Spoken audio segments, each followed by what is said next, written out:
बिस्मिल्लाहिर्रहमानिर्रहीम। अस्सलाम वालेकुम वरहमतुल्लाहि वबरकातुहू। उम्मीद करती हूँ आप सब ठीक होंगे, अल्लाह रब्बुल इज़्ज़त के हिफ्ज़ व अमान में होंगे।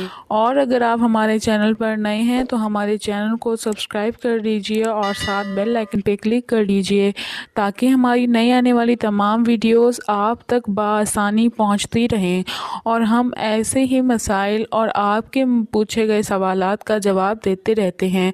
आज हम जिस टॉपिक पे बात करेंगे वो ये कि दुनिया में ये कोई अजीब व गरीब बात नहीं है कि कभी किसी औरत का शौहर जो है वो मर्द की शक्ल में रहते हुए भी औरत के जिनसी मिलान की तकमील से मजबूर होता है, इस काबिल ना हो कि वो उस बीवी से अपने जो फितरत की तस्कीन कर सके।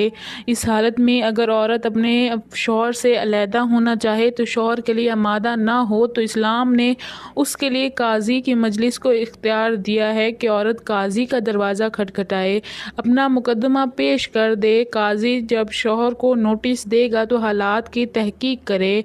अगर मर्द जो है वो नामर्द साबित हो जाता है, यानी वो शौहर के हकूक़ अदा करने के काबिल नहीं है, तो काजी उसको पहले 1 साल की मोहलत देगा कि वो अपना इलाज करवा ले। अगर वो इलाज के बाद यानी 1 साल के बाद भी इलाज करवाने में कामयाब नहीं हो सकता तो उसको तफरीह दे। जो किसी औरत से शादी करे और उस औरत से हम बिस्तर होने की कुदरत ना हो तो उसको 1 साल की मोहलत दी जाए। अगर उसके बाद भी हम बिस्तर हो सका तब खैर, वरना उन दोनों में तफरीक कर दी जाए।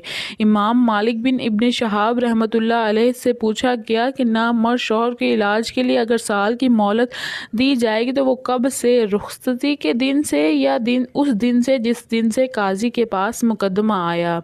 इब्न शहाब रहमतुल्लाह अलैह फरमाते हैं, सुल्तान के पास कदमे की पेशी के दिन।